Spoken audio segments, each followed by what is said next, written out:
Pour une Afrique dans laquelle la femme joue pleinement son rôle d'actrice de développement, la culture de l'excellence chez la jeune fille est au cœur des préoccupations. Et voici une initiative qui fait parler d'elle au Togo, le PEFA. Son objectif final, la promotion du leadership féminin. Le programme d'excellence pour les femmes en Afrique, nous en parlons sur ce plateau avec Maëla Gozan. Vous êtes la directrice générale de Cher Togo qui porte ce projet. Merci d'avoir répondu à notre invitation.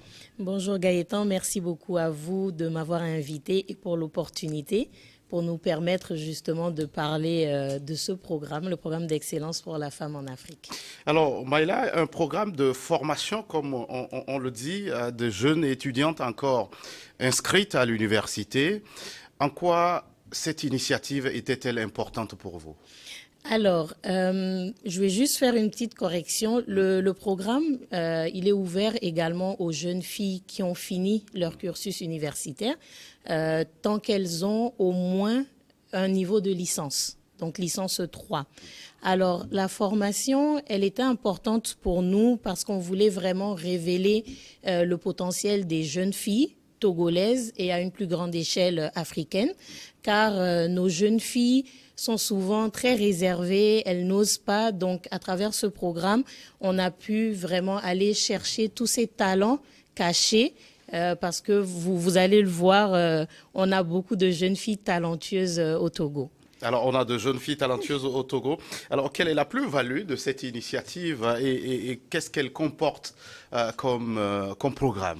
Alors, le programme, contrairement à la formation académique qui souvent reste très théorique, la formation du programme d'excellence pour les femmes en Afrique est pratique, très pratique, et on y développe le leadership de ces jeunes femmes. Donc, on les accompagne avec une coach en leadership. Le programme est très axé développement de compétences professionnelles transversales, c'est-à-dire qu'au sortir de ce programme, sans aucune prétention, les jeunes filles peuvent exercer dans n'importe quel domaine d'activité, peu importe leur background universitaire. Donc, on les aide aussi à développer leur esprit d'analyse, leur esprit critique, et on leur enseigne aussi des notions de base du consulting, donc tout ce qui est règles du 80-20, comment on fait des slides, comment on présente la communication effective. Alors, vous parlez de l'aspect pratique de cette formation. Alors, précisément, qu'est-ce que vous faites ? Est-ce que, alors, les femmes ou les jeunes filles, elles viennent vous dire, ben, moi, j'ai envie d'évoluer dans ce domaine, alors il faut renforcer mes capacités dans ce sens, ou comment ça se fait ? Non, pas du tout. Alors, nous ne formons pas des techniciennes, mais nous formons plutôt j'ai pas trop envie d'utiliser le mot consultant, mais je vais l'utiliser. Donc, nous formons des consultantes. En fait, on veut qu'elles soient polyvalentes, qu'elles puissent, même si elles ont fait une formation universitaire en anglais, par exemple, elles sont capables de travailler dans l'industrie et de pouvoir apporter un esprit, une analyse critique, une analyse fondée, ne serait-ce que dans un premier temps, avant de se tourner vers des experts pour tout ce qui est pointilleux ou technique.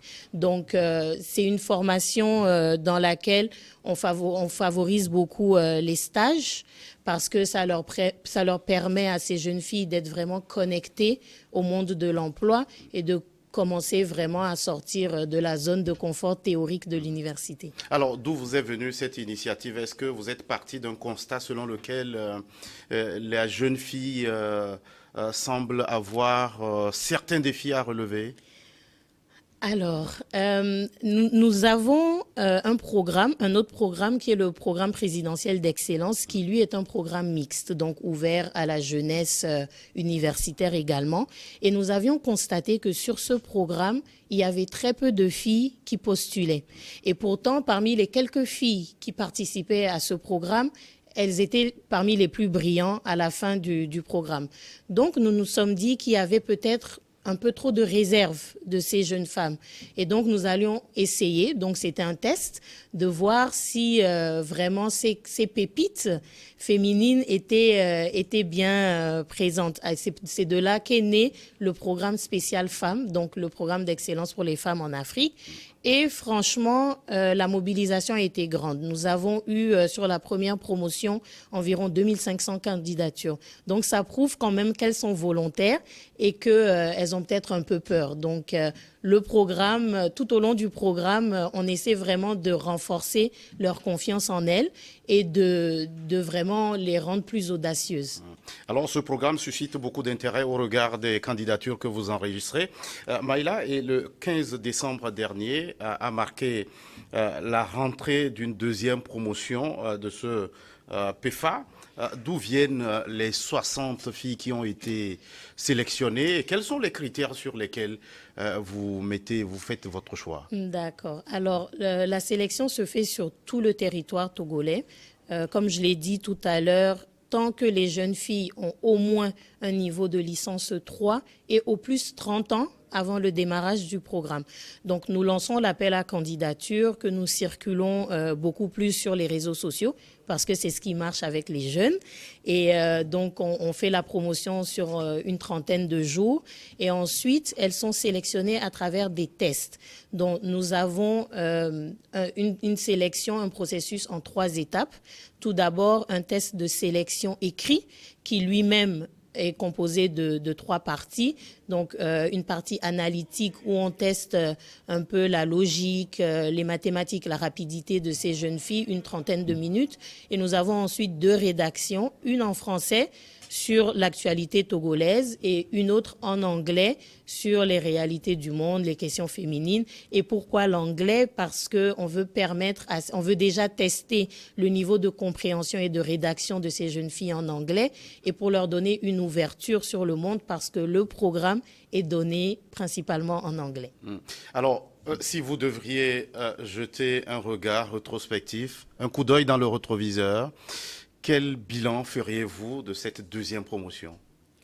Alors, la deuxième promotion, elle vient tout juste de commencer, donc je ferai plutôt une rétrospective sur la première promotion. Première, bien sûr, oui. Voilà. Alors, notre fierté, vraiment, c'est de voir ces jeunes filles qui, aujourd'hui, sont pratiquement à la fin du parcours, transformées. Transformées parce que les jeunes filles timides qui entrent dans le programme ne sont plus du tout les mêmes au sortir du programme. Maintenant, elles osent faire des présentations, elles osent faire des discours devant une assemblée, devant un public, et peu importe la composition du public, elles sont à l'aise, elles ont pris confiance en elles, et aujourd'hui, vraiment, elles sont capables comme je disais, de se tenir devant un public et de faire un discours éloquent.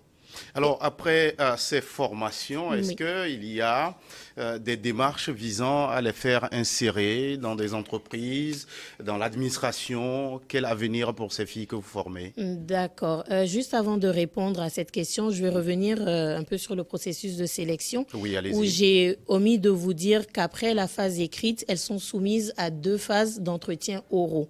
Et chaque entretien se fait avec un intervieweur différent, vraiment pour maximiser les chances de chacune, pour vraiment rendre le processus le plus objectif possible. Alors, pour l'insertion de ces jeunes filles à la fin du programme, déjà tout au long du programme, comme je vous l'ai dit, elles sont soumises à des périodes de stage. Donc déjà, pendant ces périodes de stage, c'est un peu, j'ai envie de dire, leur responsabilité. On les forme, on les booste pour vraiment commencer à faire leur promotion. Donc c'est vraiment à elles de donner le meilleur d'elles-mêmes tout au long du stage pour que les entreprises aient envie de les recruter par la suite. De notre côté, on fait leur promotion auprès des partenaires du programme, mais aussi de toute entreprise volontaire qui souhaite embaucher. Et aussi, on organise un career fair qui est donc une rencontre entre des entreprises et ces jeunes filles où auparavant, on les aura briefées sur le processus de recrutement, comment on va en entretien, etc. Et vraiment, notre satisfaction est que déjà, après les stages, nous avons des retours positifs. Nous avons des entreprises qui, même avant que les jeunes filles aient terminé le programme, leur font des offres d'emploi. Alors, toutes ces opportunités, c'est au niveau national ou international? C'est au niveau national. Alors, on les forme pour, c'est vrai, qu'elles puissent opérer même au niveau international, mais le but ou la réussite, c'est qu'elles apportent un plus au niveau national. d'abord. Oui. Alors, Maïla, d'une façon globale, quelles sont les ambitions que le PEFA a à travers ce type de programme? Alors, ambition, on en a plusieurs. Déjà, on espère former au moins 1000 jeunes femmes sur toute l'Afrique. Donc, au Togo, aujourd'hui, avec la deuxième promotion, nous en sommes à 120. Le programme a également été lancé en Côte d'Ivoire au mois de juin dernier, où la cohorte comporte 40 jeunes femmes. Nous avons pour ambition de développer le programme dans d'autres pays. Mais vraiment, c'est de pouvoir créer un réseau de jeunes femmes talentueuses à des postes à responsabilité, à des postes aussi dans lesquels elles peuvent avoir un impact positif, bien sûr, sur les communautés dans lesquelles elles opèrent, et vraiment de former plus de chefs d'entreprise et plus de dirigeantes pour nos pays. Alors, pour le moment, le Togo, la Côte d'Ivoire, comme vous venez de le dire, et après, c'est quelle destination? On espère le Sénégal et pourquoi pas aussi aller un peu du côté de l'Afrique centrale et l'Afrique de l'Est. Nous visons l'Ouganda également, pourquoi pas le Rwanda. On va essayer déjà ces trois-là pour 2023. Alors, il est question aussi de former les lauréates du PEFA à ce que nous appelons le leadership. C'est aussi une de vos préoccupations, le leadership féminin. Pourquoi est-il important de développer ce leadership aujourd'hui chez la jeune fille? Alors, je dirais déjà que le leadership, pour moi, ne doit pas être forcément axé féminin ou masculin. Pour moi, aujourd'hui, il est question du leadership de la jeunesse. Mais effectivement, on fait une petite emphase sur le leadership féminin parce que, comme je le disais tout à l'heure, les femmes ont souvent un peu, pour ne pas dire beaucoup, de réserves pour accéder à des postes de responsabilité, à prendre plus de responsabilités. Et je pense que d'avoir des femmes dirigeantes ou des femmes à des postes stratégiques qui peuvent influencer les décisions des entreprises ou des États permet d'avoir des orientations différentes, des orientations, j'ai envie de dire, un peu plus inclusives. Comme on dit souvent, quand les femmes sont au pouvoir, elles incluent tout le monde, alors que quand les hommes sont au pouvoir, bon, ils dirigent un peu plus de manière solo. Est-ce que vous avez des références que vous citez auprès de vos jeunes filles? Auprès de mes jeunes filles, alors nous avons déjà nos dirigeantes nationales ici au Togo. Je ne manquerai pas de nommer son Excellence Madame le Premier ministre, qui d'ailleurs est la marraine de ce programme aussi bien au Togo qu'au niveau international. Donc, et c'est un modèle que les jeunes filles, déjà en arrivant, c'est leur rêve de pouvoir avoir une rencontre avec son Excellence Madame le Premier ministre, ce qui a été le cas le 15 décembre dernier.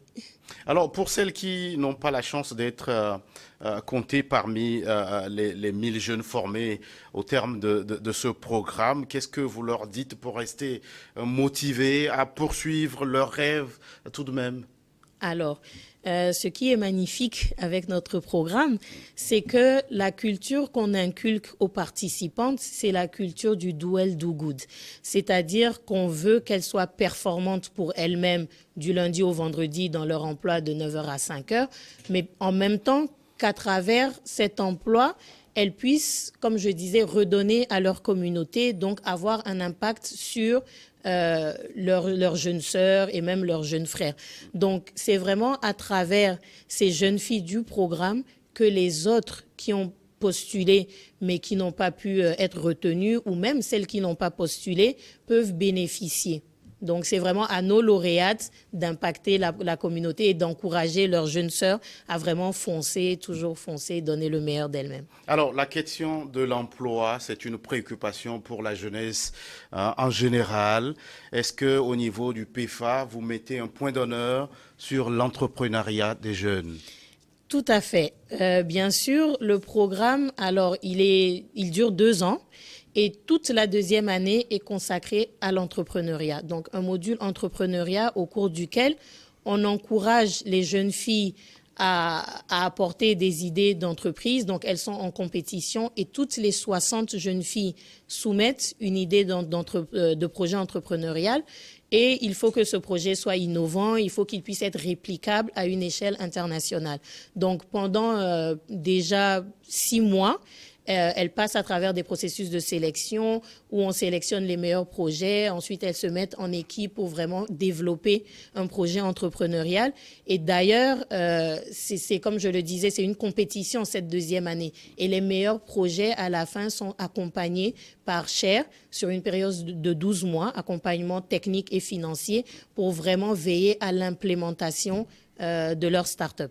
Alors Maïla, nous sommes arrivés au terme de cet entretien. Si vous aviez un appel, un message particulier à l'endroit de cette jeunesse et particulièrement à l'endroit de la jeune fille, que leur diriez-vous très rapidement? Je leur dirais vraiment d'oser, de postuler. Elles ne perdent rien. Au contraire, pour moi, c'est un défi pour elles. Et cela leur permettra de tester leurs compétences, leurs capacités et même de se découvrir des talents cachés.